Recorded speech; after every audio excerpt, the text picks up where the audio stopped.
Hello and welcome to another video and podcast from Fantasy Football Scout. This time we are looking ahead to Fantasy Premier League Game Week 24. This time and we're focusing on underachievers on the goals imminent table. Lots more to come as well. What we'll do is we'll explain a bit more about the table and how underlying stats can help predict future returns. We'll look at the sister table, assists imminent, and we'll also reveal our Game Week 24 transfer and captaincy plans. In addition, we will take any questions. I say any questions, fantasy football related questions at the end of the stream. So have a think about those and post your questions in the live chat at the end. My name is Joe, and joining me to unearth some under the radar gems is Tom Freeman, Fantasy Football Scout's deputy editor. Tom, welcome. How are you? Yeah, I'm okay, thanks, Joe. Yeah, it feels like quite a lot's happened since we last spoke. We've had double announcements in 25 and 27, haven't we? So quite a lot to go through in regards to the tables, but also our own teams and plans. So yeah, looking forward to it. Definitely. Lots changed as well. So we had some sort of plans in mind. For the second successive week, I've come up with a plan on one of these videos, and then the following week I've actually done it as well. I haven't changed my mind at all, so that's been quite a good thing to do there. I wanted to welcome those in the live chat that joined us already. Not that many of you so far, but you're getting there. Geordie Lee and Rodrev, welcome aboard. Good to see the early risers there. Those that are joining us in the live chat, do have a think about some questions for us at the end. So we'll as we come to sort of look at our teams, we'll ask for some questions in the live chat, and we'll spend however long it takes to go through some of those. And hopefully this should last around about an hour or so. An hour 10 minutes is a usual time, so we'll just take it from there. Let's have a look at how we're doing on the goals imminent table last week. Okay, let's see how many goals we got. One. But I thought we were going to get two. Havertz, I thought, had scored, and then VAR ruled it out. But judging how VAR has been this game week, I'm just going to take that as a goal. But Nunez didn't score, Bailey didn't score, Mitrovic didn't score, Solanke for Bournemouth, well, didn't score. Barnes, he did score, and he almost scored twice as well. VAR once again ruled one of those out.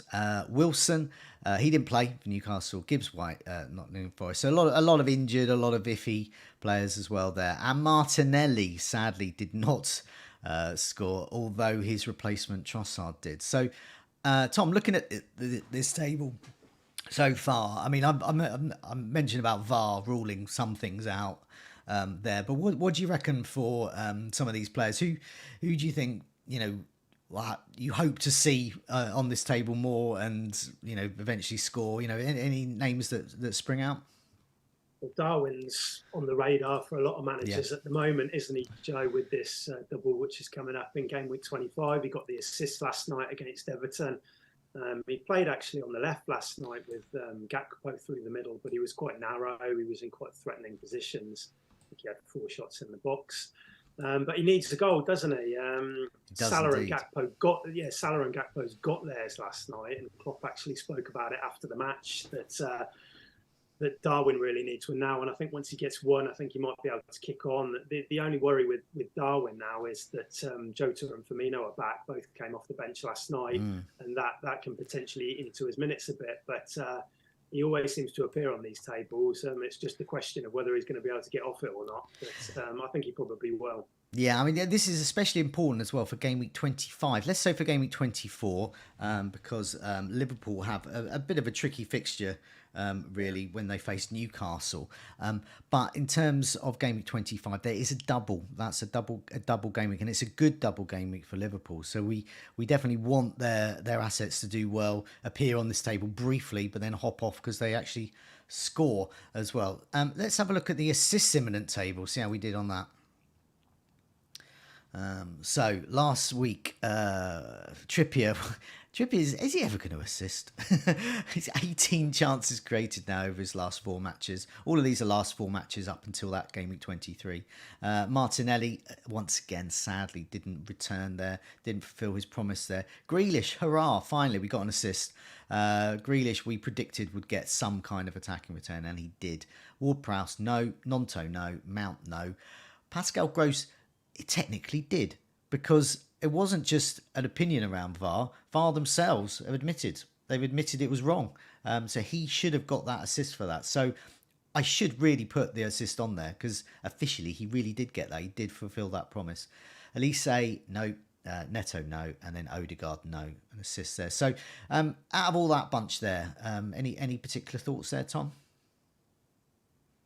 Quite a few question marks over the ones highlighted at the top. Certainly with Martinelli, he's been withdrawn on the hour mark in 2 matches in a row now, hasn't he, Joe? And Trossard's coming in. I think he probably starts on Wednesday again, but it's certainly up in the air. But it's a bit of a concern given that he's coming off half an hour earlier every week. Grealish as well, he got the assist, but we saw Foden appear from the bench, and he might potentially eat into his minutes going forward a little bit as well. But yeah, who else have we got? We've got Odegaard on there. I think he's a definite hold, isn't he, Joe? I don't think he's going to hang around there for too long. Central to everything Arsenal could do, really. I prefer Saka. I went Saka over him last week, but admittedly it's pretty close given the price difference between the two. And then, you got Gonto was quite quiet against United, wasn't he? Got a new manager coming in, so might have some implications. But of late, he's been Leeds' best player, hasn't he? Yeah. He'd be lucky to lose his place now. And Neto, who always seems to appear on this, is actually, I understand, he played for the youth or the reserve team the other day. So he might actually play again soon. Yeah, so I mean that's why it's quite good to have these on these tables here. For the last 2 or 3 weeks, I wanted to point out that Jesus is on the goals imminent table, but I've taken him off because he's unavailable. But as soon as we start getting some serious hints that he's going to be available, and he's still on this table, obviously he will go back in there. So it's just worth pointing out some of those injured players can be quite good to look at as well. I did a table as well last week, just looking at expected goal involvement. Just put that on social media, and that revealed that within the top 10 you had the likes of Luis Diaz injured for Liverpool, Jota injured at that time for Liverpool as well. So he's back. So it's good to keep an eye on those players. Before we move on to the goals imminent table, just to explain a bit about what it is for those who are joining us perhaps for the first time. See, the goals imminent table is in the Fantasy Football Scout members area. It's based around that. The ethos of these things, of looking at these stats, is trying to use these stats to predict future returns, which hopefully for us will be FPL points. So it's those who are due to score a goal or more. It's with minimum of 10 goal attempts with a maximum of 1 goal, and it's sorted by expected delta for the last 4 matches, which is basically what they should have scored. It's what they should have scored a bit under. So if they scored 1 goal, they expected delta, and they were due to have scored 2, they expected delta to be 1. So they're 1 goal down according to expected stats. As the matches are uneven because there's blank and double game weeks, is sorted by last 4 matches, not last 4 game weeks. That is often a question I get there. People look at the last 4 game weeks and it's different to the last 4 matches. Last 4 matches is a bit fairer because everyone's equal then.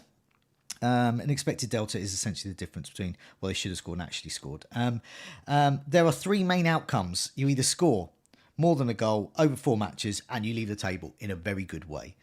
Underlying stats drop off. That means you leave the table in a very bad way. You just drop off and drift off. Forever stuck there, never to fulfill your expected goal promise. That is rare. Darwin is getting there, to be fair. But in the past, Nathan Redmond's has been the poster boy for Southampton. So with all that in mind, let's have a look at the latest goals imminent table. Okay, what I'll do is I'll go down the list. I'll read that out. It's good for those listening to the podcast version as well and any stats. But I'll sort of stop and then ask for your opinion, Tom. So Mitrovic, 2 big chances, missed both of them. Only 2 shots on target, but 12 shots inside the box. It's a lot of shots inside the box. He should have scored at least 2 goals, according to this. What do you think with Mitrovic? Is he a Nathan Redmond? Or, presumably he's a good striker. He's going to score at some point, isn't he? Yeah, I think he will. Yeah, I mean, it's just not quite happening for him at the moment, is it? He had 7 shots in the box, I think, against Forest at the weekend, which sums up why he's on this table. He's getting a lot of shots. He's just not converting. But I think with Mitrovic, he's got a game week 25 fixture, and he might also play in game week 28. We don't know yet. We're waiting for the FA Cup, but he's quite a difficult sell if you own him, knowing that most people are focusing on their Newcastle, Man United players, removing them at the moment. So Mitrovic in my team, he's got to stay, but he's not somebody. I think they got Brighton this weekend, but he's not somebody I'm particularly worried about. I think he will start scoring. Okay. He's just in a bit of a slump at the moment, but I don't think it will last long. Just behind him, Darwin Núñez. He's still at the top. He's not drifting down this table. So every match he plays, so he's been on this table for 3 weeks. Mitrovic's been on this table for 2 weeks, by the way. Every match he plays, his stats are good enough to stay near the top of this table. So he's putting the effort in. He has got an assist. So he's still if you've got the space in your team for their double game week and game week 25, he's worth a go, isn't he, Darwin Núñez? Yeah, I think we spoke about him last week, didn't we, Joe? And I said, I've got no problem bringing him in if the fixtures fall kindly. And then shortly after, we got this double game week announcement. Yeah. And suddenly people are eyeing up the Liverpool assets. I think you want to get Salah in, but if you want to complement him with a second attacker, I'll probably be looking at Darwin. I think that his minutes he might come off 20 minutes before the end in most games now. They've got more options. But even in 69, 70 minutes last night, he got 4 shots in the box, so he'll still get he'll get that volume of attempts. And I still quite like him. Quite hard to fit in my own setup, but I'm not ruling him out. Okay, yeah. So just for the benefit of those listening to the podcast, he's had 2 big chances, missed them both.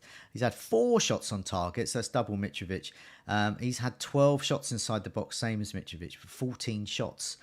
He's been on this table for well, it seems like forever, but just 3 weeks, because we had to include some of his game week 16 goals in here.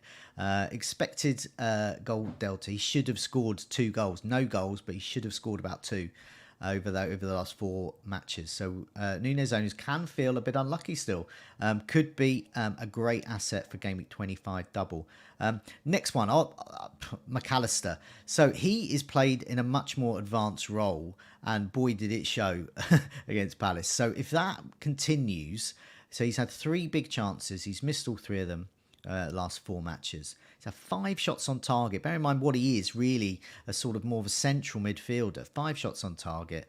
He's a new entry on this table. So this is his first week. He's had 7 shots inside the box and 12 shots in total. So 12 shots, 5.4 million. Double game week coming up, game week 27. Could this be? I mean, everyone's talking about Mitoma, but could McAllister be the one to own? Yeah, he's the one player I kind of came out of the weekend that I was most excited about, and it's all because of that role, Joe, isn't it? As a deeper line midfielder, he can offer a bit of value because he's on penalties, but being pushed up, I think he got 7 shots at the weekend, which was probably the highest along with Mitrovic at the weekend, I think. So yeah, he's kind of piqued my interest a bit, and I think you'd probably want him alongside Mitoma rather than instead of Mitoma. Yeah. And it does get complicated because of the blanks, but dependent on your chip strategy, you might be able to do that. So, I mean, Brighton, they've thrown up a few. There's Mitoma, there's Solly Marshall. I don't think you can just write off either. No. He's still a good option. So you've kind of got 3 really good midfield options there. And McAllister on penalties, that gives him a bit of a boost. And, I mean, if you had to pick one, I presume it would still be Mitoma, would it, Joe? But or would it be? Yeah, I mean, that's the thing, because I probably won't use my chips around this time. But if I was, because Brighton do have this, highly likely to have a blank coming up straight after their double game week, and they've still got fixtures to rearrange. They're a good team to hop on and off. But you don't really want to load up too much on Brighton if they're going to blank so shortly afterwards. But if you're using your chips around then, I have a very viable strategy, which is I mean, this sounds crazy, but Mitoma, McAllister, and March, the 3 M's, the 3 magic M's across your midfield. I don't think that would be too bad an option. If you're free hitting in, if you're free hitting, you're definitely going to get 2, aren't you? Yeah, definitely. So yeah, it's Mitoma or March or McAllister, I think.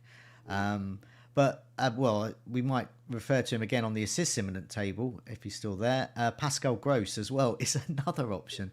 Brighton is full of really cheap attacking options for us. Havertz is next. Now, this is his fourth week on the table. He's had 4 big chances, missed them all. Couple of shots on target, 10 shots inside the box out of 11 shots. So all his shots are close range, just 2 on target though.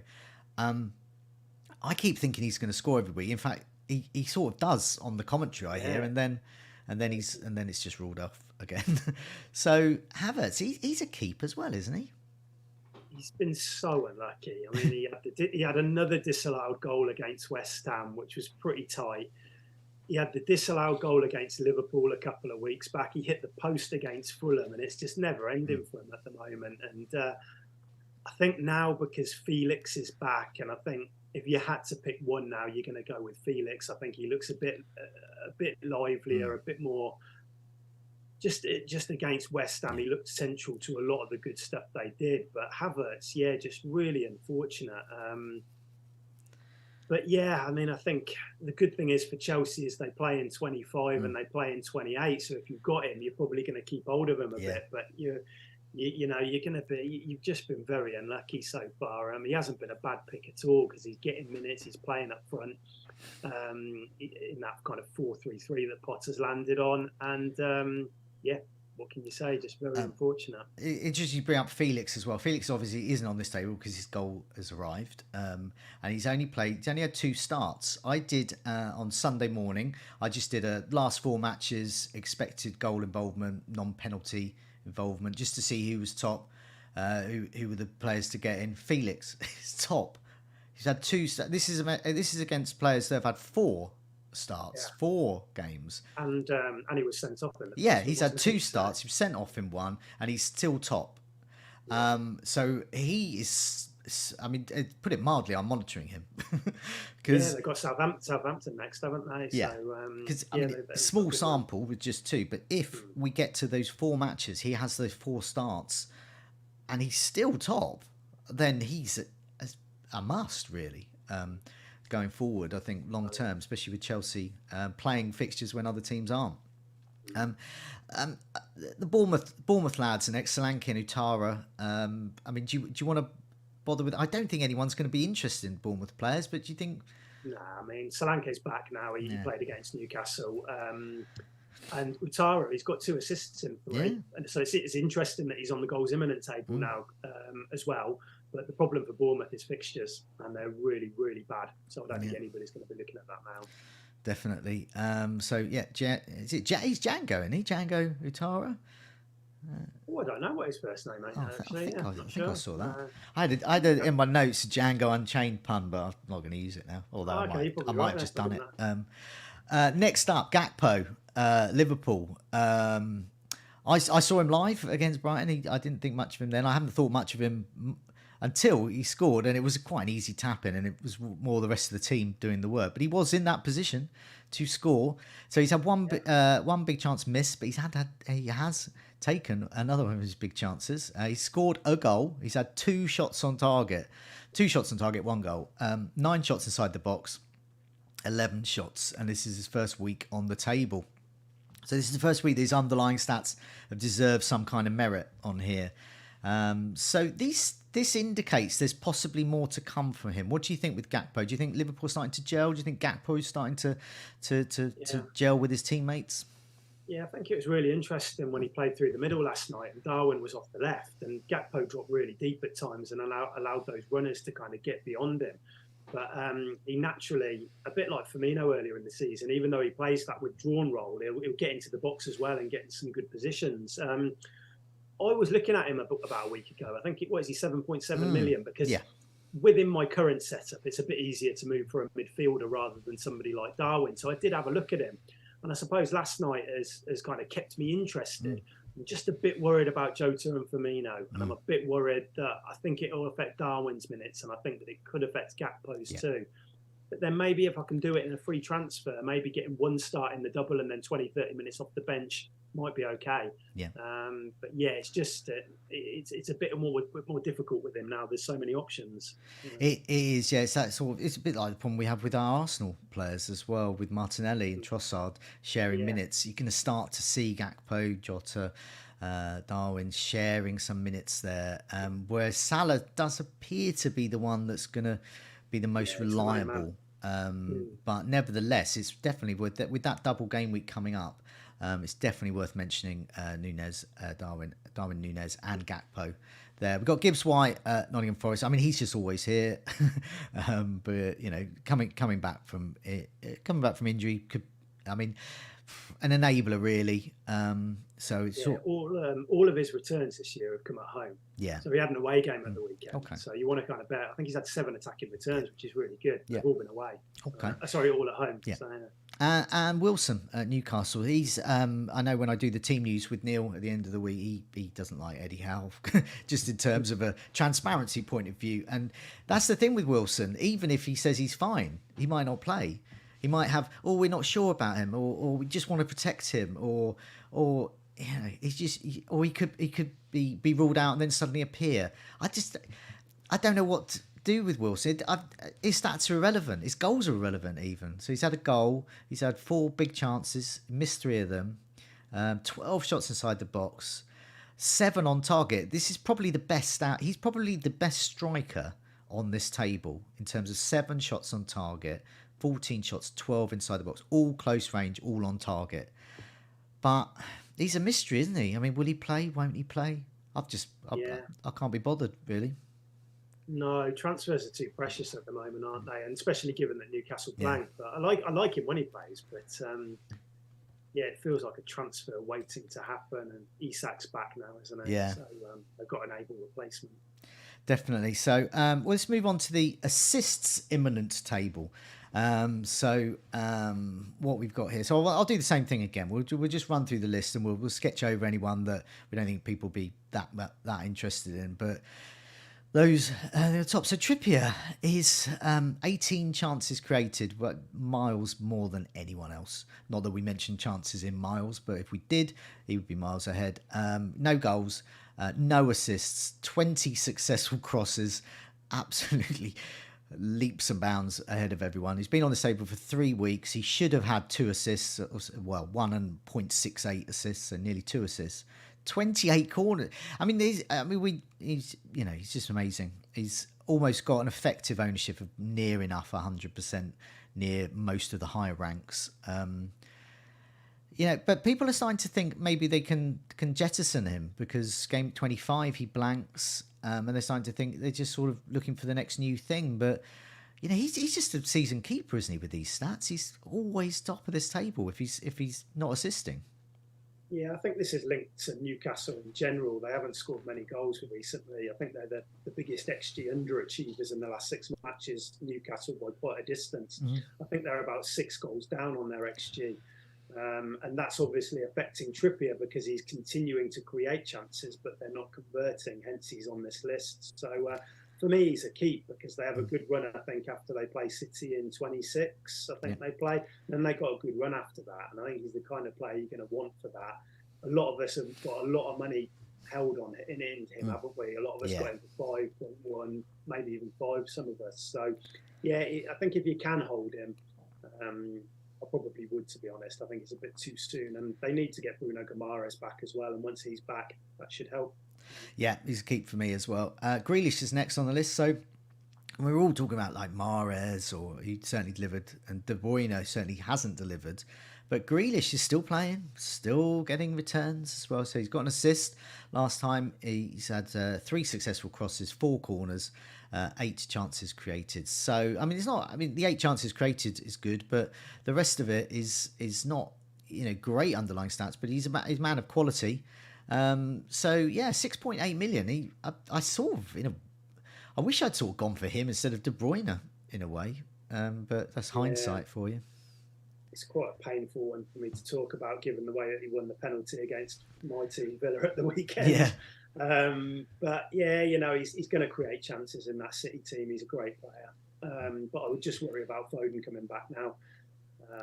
possibly eaten into his minutes a bit on the left. Yeah. But and yeah, Mahrez looks like the go-to option there, doesn't he, Joe? I suppose. Although with UCL coming back this week, City play next week against Leipzig. It doesn't feel like the time to be bringing in City players now, I don't think. No. I mean, in the game week 25, I've sort of I've earmarked KDB out for Salah, and that will leave me with just Haaland, and that may be the way it stays. I just can't. I cannot be done with these team sheets.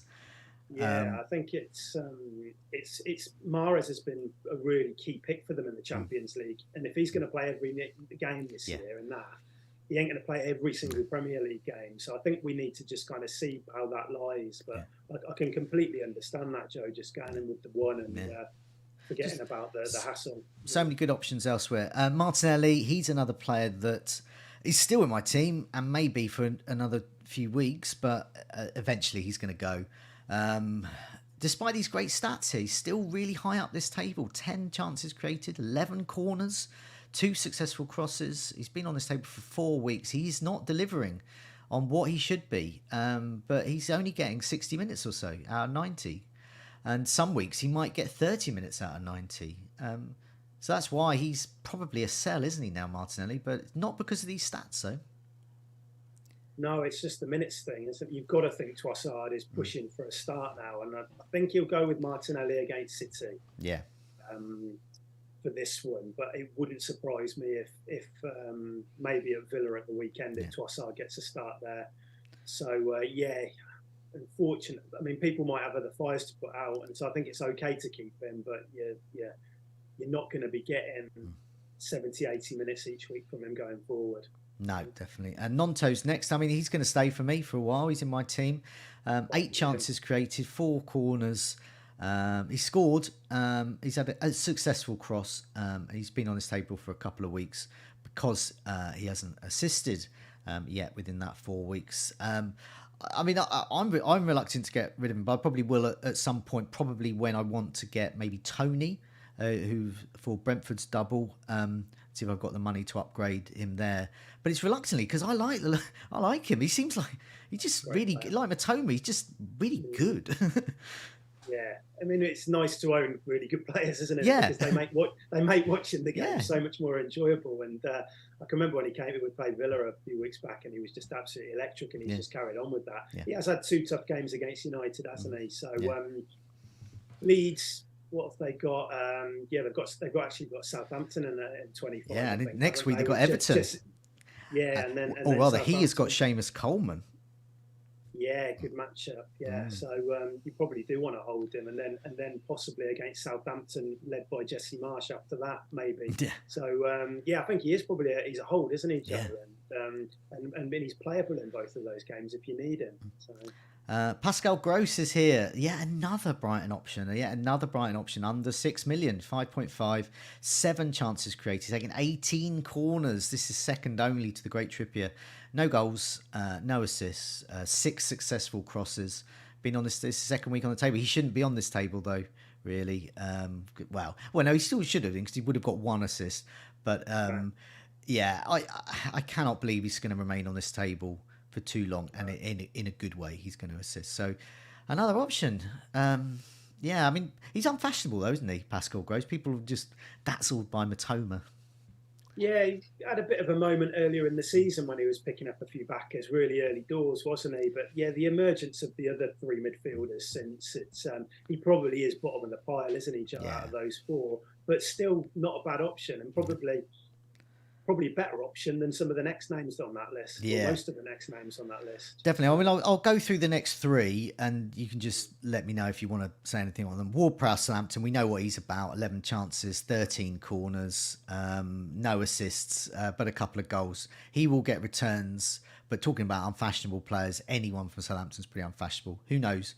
Jesse Marsh could turn it around. Elise at Crystal Palace. People aren't going there, or perhaps they could do if when Crystal Palace double. So 9 chances created, 10 corners, 7 successful crosses. These are good underlying stats here. And Neto coming back from injury for Wolves, 12 corners, 7 chances created in his last 4 matches, 5 successful crosses. They've all got good stats there, and they're all differentials. But people might not go for them, but they could move up the table, move up their sort of mini leagues if they did go for one of these players. Do you think? It'd be nice if Neto came back into the team because Wolves have got that double, but Sarabia's there as well now. There's quite a lot.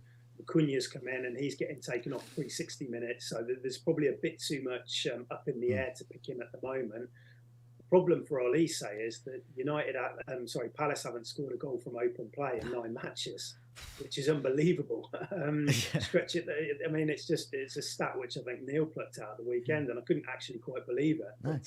Because it's not like they're particularly. I don't look at Palace's attack, and I don't think, they're really, really awful or anything. I don't think they're great, but they're not that bad. No, they just always seem. I mean, they've had Zaha out, haven't they? Yeah. Who's a key component. And then he always seems to rotate Edouard and Mateta, and it feels like they need to kind of get one of those in form and start converting some of the chances. Ward-Prowse, impossible to say until we know the manager is and where he's going to play. His whole appeal was that he moved into a 10 role. Yeah. Under Marsh, who he may be taken back into that kind of pivot role. So let's just wait and see with that. And then last two, it's the Arsenal lads, Odegaard. So he's had 7 chances created. So 7 chances is the minimum to get on this table. Last 4 matches, just 1 corner, but he has scored and he's had a couple of successful crosses. And his second week on the table, he's got 1 assist in those last 4 matches that he's played. I mean he is imminent, isn't he? He's an assist. He's a return imminent. And I wish I had him as a Martinelli owner instead. And what do you think about? He's a hold, definitely. Yeah. Oh, yeah.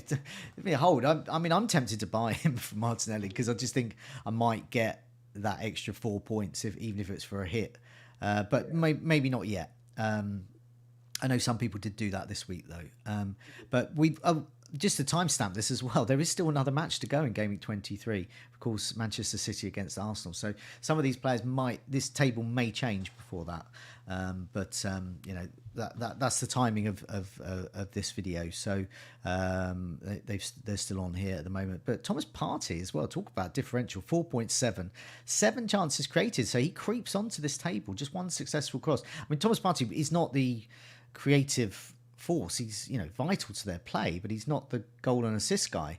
Could be an intriguing differential. No one's going to buy him though, are they? Because everyone's going to use their 3 Arsenal spaces elsewhere. But interesting. Yeah, love him as absolutely love him as a player. Yeah. As a midfielder, he's such a key part of that. But FPL, it's a bit like, although maybe I'm being fair, but by comparing him to Casemiro, because Casemiro's actually been putting up some okay numbers when he was playing, but he always strikes me as, he's a defensive-minded player, and they're not great for our FPL teams. No. Okay, so let's have a look at our Game Week 24 plans. We'll go for you first, Tom. We'll get your team up here. I'll list them. And then you tell me what your plans are and who may be in or out. So you've got Kepa in goal in a 3-4-3, Trippier, Gabriel from Arsenal and Shaw. Then you've got Saka, De Bruyne, Bruno Fernandes and Rashford.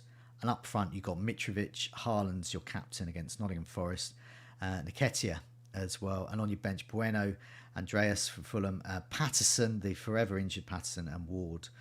So what's your plans with this lot then?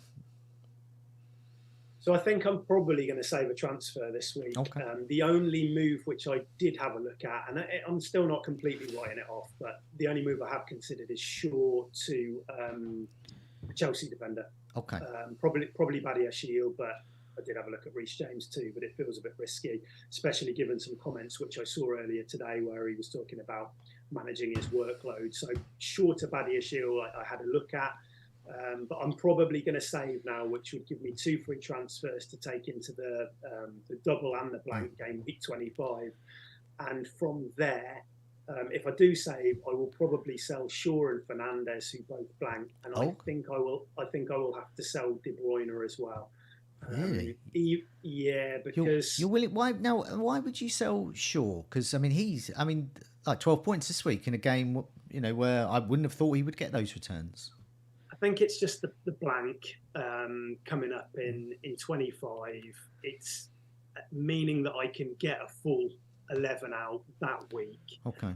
And I feel like, given United's fixtures after, I'm willing to hop off for a bit and then maybe relook at bringing him on a wild card or something like that. So, Shaw, Fernandes are the ones to sell, I think, because they're going to blank with the free transfers. But I think I'll have to sell De Bruyne as well to give me enough funds to do what I want to do, which involves bringing Salah in. And then I may even end up bringing in Matoma that week, even though he doesn't play, just because it's part of a longer term plan, which sounds a bit crazy, but it enables me to get 11 players out that week and get my structure in place for the next few weeks. So, do you have any thoughts about chips? Are you thinking about chips for the immediate doubles that are coming up? Well, I can get past game week 25 isn't a problem. I can do that. I think if I make the moves, which I've kind of roughly planned in, game week 28, I think it will be okay. I mean, we've got 4 fixtures on at the moment. We will get another fixture added to that week. It'll either be Liverpool against Fulham or it'll be Wolves against Leeds, depending on the FA Cup. If it's Liverpool against Fulham, which goes ahead, I'll be absolutely stacked for that week because I'm suddenly going to have Pereira, Mitrovic, I'll have Salah in my team for double. If it's Wolves Leeds, might be a few more problems there. But it's really hard to predict now, isn't it? It's so much up in the air with the who's going to blank and who isn't. Definitely. So I'm ideally going to try and get past the next 2 blanks without using any chips. And then in 29, I'll probably either free hit or wild card. Yeah. Okay. Well, once again, we're very similar. So, I mean, our teams are slightly different, but there's similarities, and there's definitely similarities in our thinking.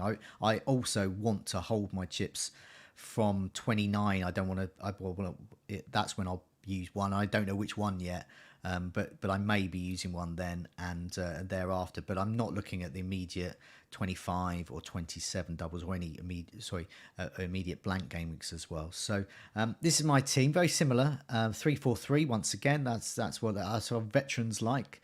Kepa in goal, Trippier, Shaw and White. So it's very similar backline to you. I've got Rashford, De Bruyne, Saka.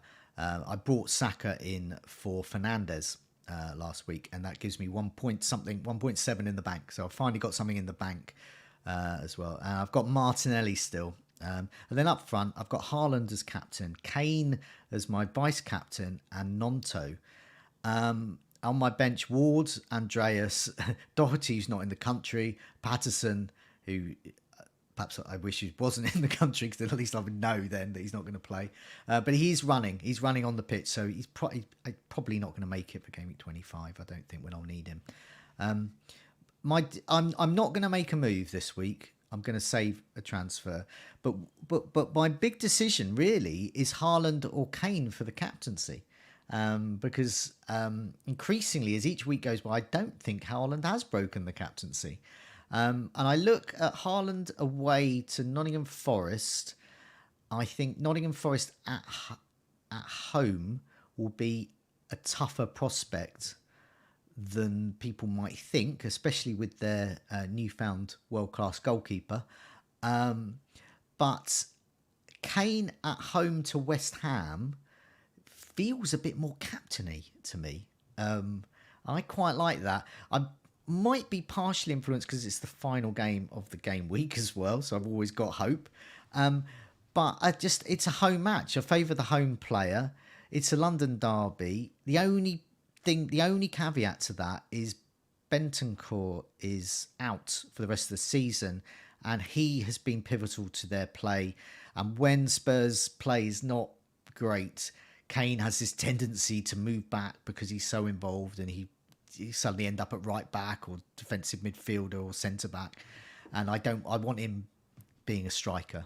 So yeah, what do you think about that dilemma I'm facing? I think this will be quite a tough match for Spurs, given what you just said about Bentancur. Yeah. But Spurs haven't been firing for quite a while now. West Ham's defence is actually, the numbers they've been putting up have been really good since the restart.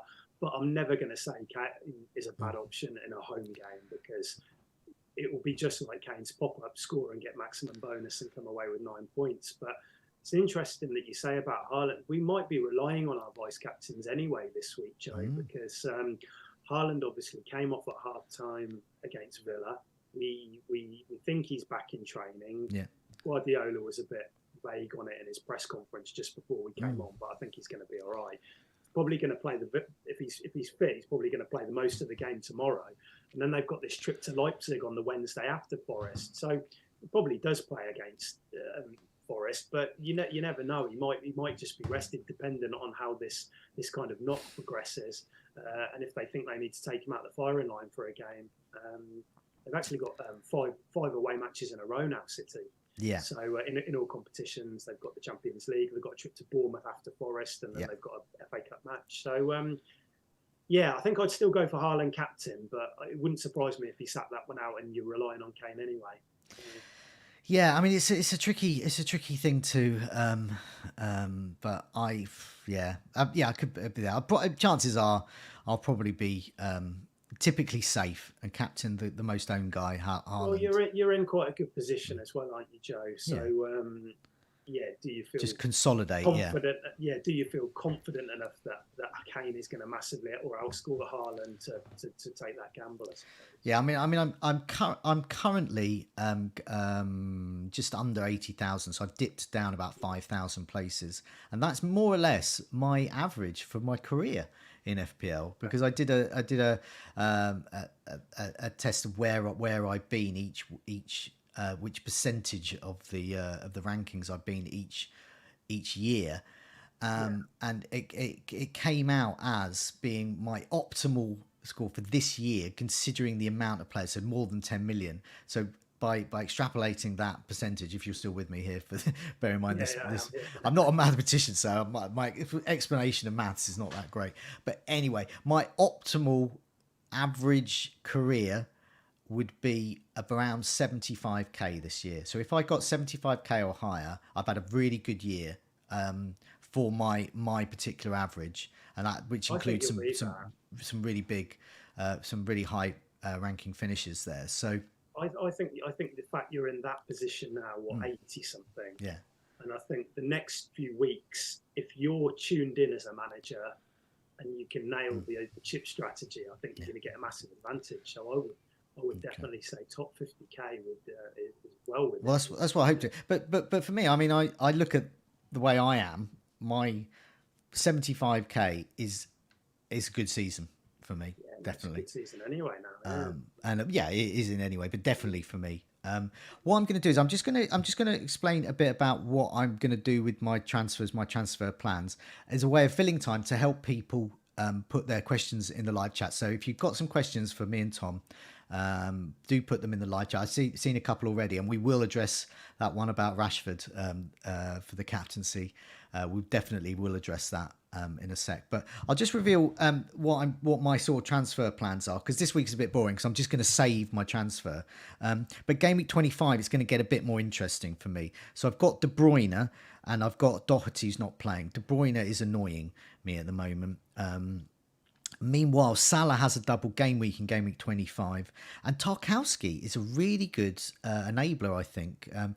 He's got potential at both ends of the pitch for Everton, and I actually prefer him for his goal scoring rather than his defensive capabilities. But Doherty to Tarkowski and KDB to Salah, and that'll still leave me with 1.52 million or so in the bank. So that's what I'm going to do there. Game Week 26, I'm looking to save again. And then Game Week 27, there is a double game week, particularly for Brentford and Brighton.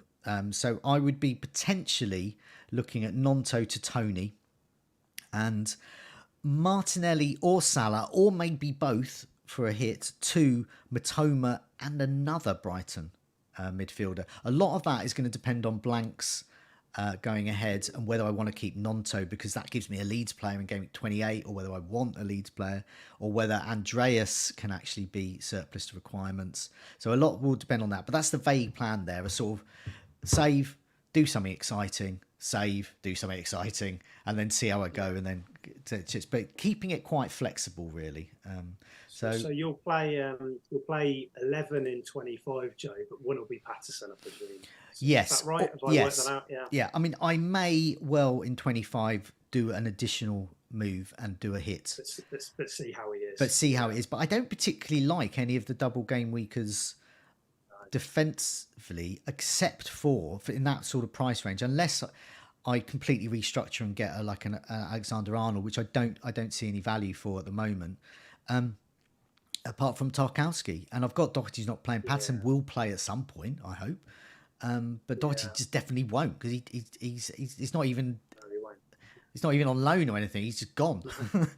He's in the wrong kit there, isn't he? Yeah. He should be an Alex kit. Yeah, so he's definitely gone. So what I'll do is we'll go through these questions then. Harshly Tanny said there's low volume. I don't know what he's talking about. Turn your volume up. That's that simple. So, but if anyone else is experiencing low volume, let us know, and then we'll try and talk into our mics a bit louder for you. A bit closer. Yeah, there we go. We'll do that. Yeah, so just in case, but do turn it up. So Big A asks to both of us. Well, he says to me, but this is it. So it's both of us. Would you not contemplate going Rashford for the captaincy? So yeah, Tom. This week, I mean, Rashford's at home to Leicester. Why aren't we captaining him? Got the vice on him. The only thing putting me off is that I think that Leicester have really improved in the last two matches. They beat Villa 4-2 and they beat Spurs 4-1. That has coincided with their new January signings coming in. So Souttar's coming at the back, Christensen's coming at left back, Tete's coming on the right wing, and I've been really impressed with them.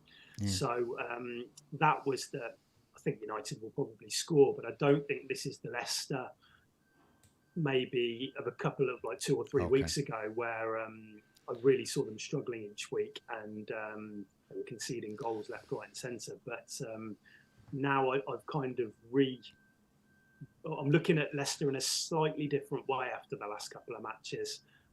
Happy to own Rashford and Fernandes, but I'm not considering them for captaincy. Okay. Yeah. I mean, now this has mentioned it. I may move the vice captaincy to him, because as Tom was pointing out, we might need the vice captain. So it's basically between Kane and Rashford for the vice captaincy. But there could be some gains there in going for the likes of Rashford over Haaland, which has happened so frequently since the post World Cup. Apologies if anyone can hear some beeping at the moment. There is a lorry depositing a lot of gravel. Almost swore there. A hell of a lot of gravel for my neighbour. But so they're beeping a little bit there. Yes. There's a good question here about defensive assets. So, which would you prefer out of Kepa or a Man? Sorry, I'll rephrase that again. Kepa and a Man City defender, or Edison and a Chelsea defender? Kepa, I think, with the City defender. I'm not. Edison's point ceiling just seems low to me, and I think because City aren't keeping clean sheets, but he doesn't make saves because City generally control the ball so much. So I think as an asset, I've gone pretty cold on him. And then with Chelsea, if Reece James was playing week in, week out, it would be a great option. But I don't trust him with the Champions League coming back to be doing that. So you're probably looking at Edison and Badiashile over Kepa and then a City defender. Now, City have switched it up a bit, haven't they? But I see Diaz and Laporte coming back in, and I think they're going to be a bit more nailed on in the coming months. So I'd probably pick that option, I think, because Kepa's so good as well, isn't he, for everything, saves, bonus. Yeah, I mean, one of the things I'm doing in my team, I'm obviously taking less hits than I usually do. I mean, I usually don't take that many hits, but I'm taking even fewer this season. And one of the reasons is if I've got a player like Kepa or Shaw, that's why I was asking those questions about removing Shaw, who is just returning for me most weeks, I'm just going to keep them. Even if they've got a bad fixture coming up, I'm just going to keep them. And Kepa's just been that one. Yes, he blanked last time, but every week I've been getting these sort of 10-point returns from him. And I can't look past him. So I mean, I'd be looking at Kepa, and to be honest, I wouldn't look at any Man City defenders. I don't know who's going to start. No. I'd be looking at Kepa and Badiashile, because he's not in the Champions League. I look at double Chelsea defence rather than. I mean, I'm really quite down on Man City at the moment, just in FPL terms. I can. I don't see. I mean, that was the question that was put to us, so that's what I'd go. But if Yeah. you haven't already got that City defender, Yeah. and there is probably better options, I think, now with the Champions League kicking back in. Mr. Blackhand asks, who is a better pick preparing for the coming blanks and indeed doubles, I'm going to say, Everton for Tarkowski or a Villa defender? So, long term, is it perhaps better to get a Villa defender at the moment? It's quite a tricky one. Villa, we're still adapting to Emery. We're trying to play it right from the back each week, and we make mistakes. And the good thing for Villa is we play 25, 28, and 32. The only real viable defender that you can pick at the moment is Tyrone Mings, though, who missed out at the weekend because Alex Moreno is the best option, but Dean started the last two. I think Moreno probably comes back in, but there's enough uncertainty there to say that Mings is the pick at the moment. Everton, they've only had 2 games under Dyche, haven't they? You would expect once he's had a bit of time to work with the team that they will be a pretty reliable unit for clean sheets in the games that you expect them to get clean sheets. Picking out the 2. It's quite a tricky one, that one, actually. I'd probably be tempted by somebody like Tarkowski at 4.2, I think. I would as well. It's just that goal threat under Dyche. I want a defender who can get me that extravagant return to propel me up the rankings. This Football Forever asks, he's got two free transfers. He's happy with his team, but he's looking to sell Castagna. So this is a luxury move he can do. Castagna for Kilman, and Kilman obviously has a double game week. To be honest, that doesn't excite me, that move.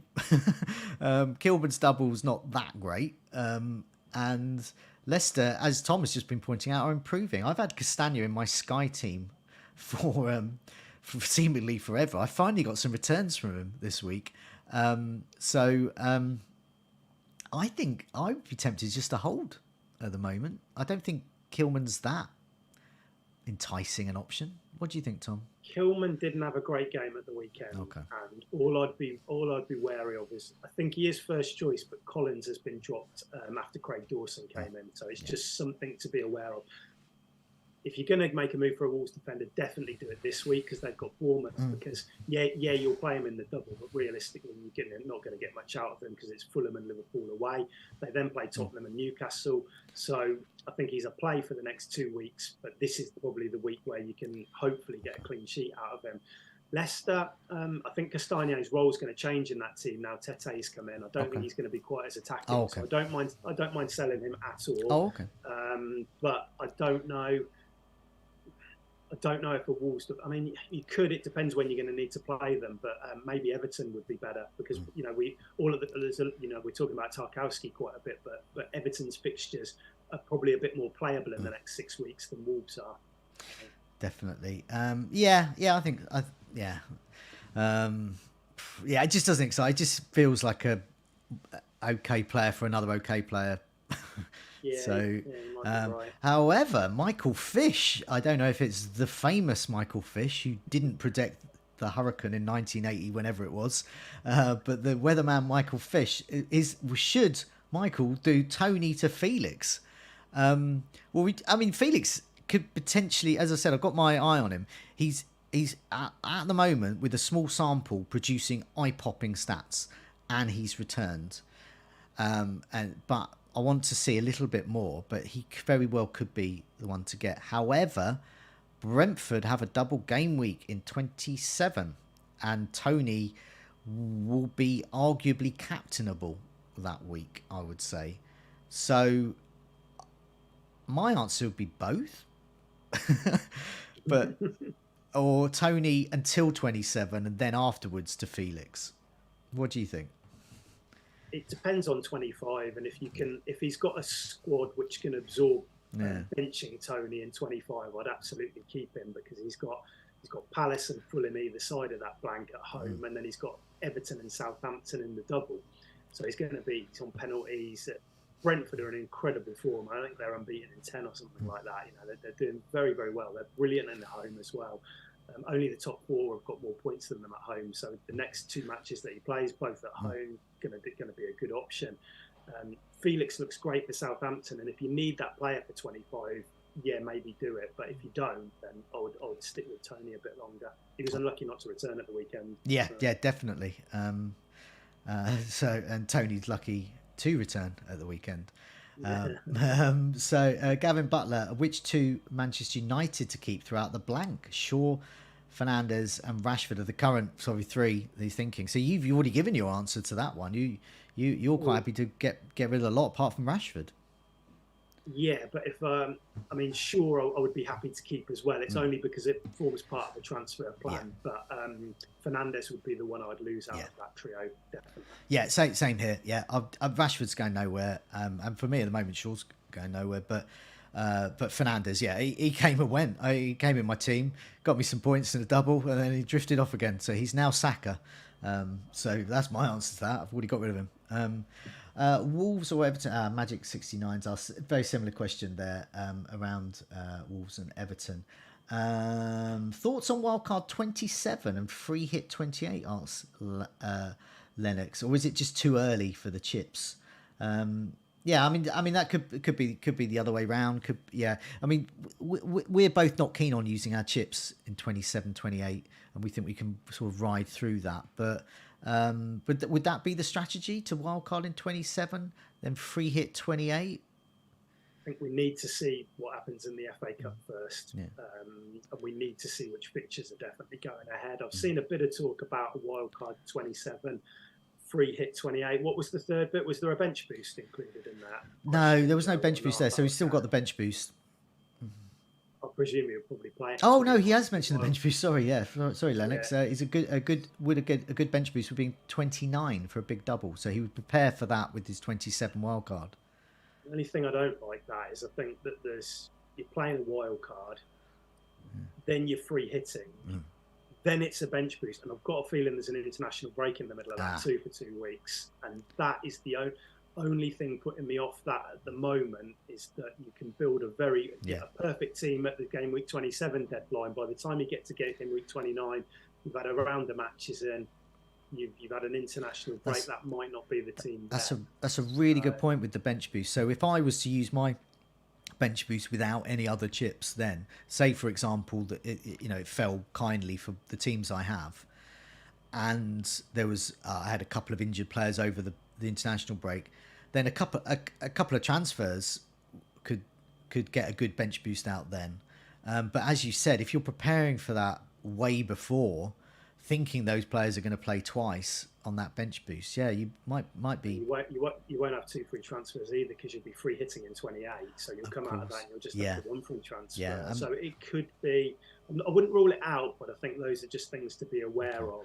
I think that wildcard 33, bench boost 34 is probably if you can get to it, might be the time to do it. That's what I'm looking at. But one thing I will say with chips, I remember last season I used my chips around this time, actually. It was sort of 27, 28. I could have left it, and lots of people left it early to this sort of game week 33 time. And I ended up using mine before, and I did get an immediate returns. I did shoot up the table then.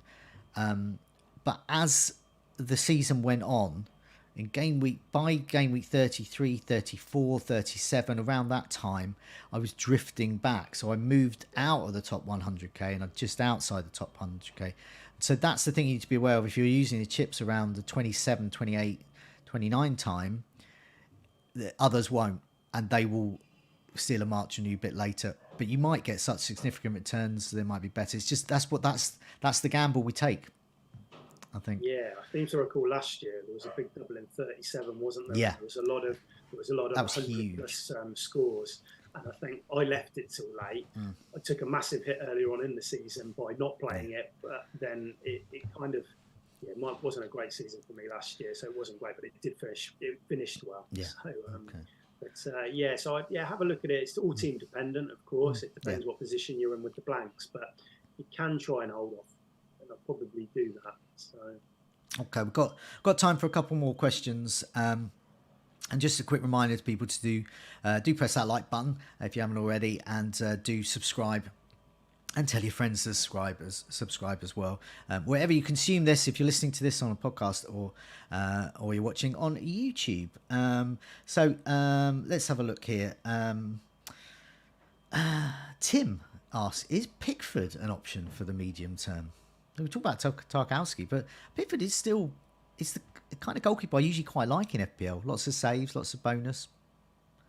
Yeah, he's only 4.4, I think. Now he's gone down, so he's pretty cheap. I mean, he made an absolute howler last night against Liverpool for the first goal, but he ain't going to lose his place, is he? Yeah, don't mind that at all for the keeper if you're looking to make a goalkeeper transfer. The Magic 69 has pointed out in the live chat that the beeping that people might better hear isn't, in fact, the massive great lorry outside my house, and it could be Sean Dyche parking the bus. Well, let's hope so, as new Tarkowski owners in a week or two. Final question from John Cahill.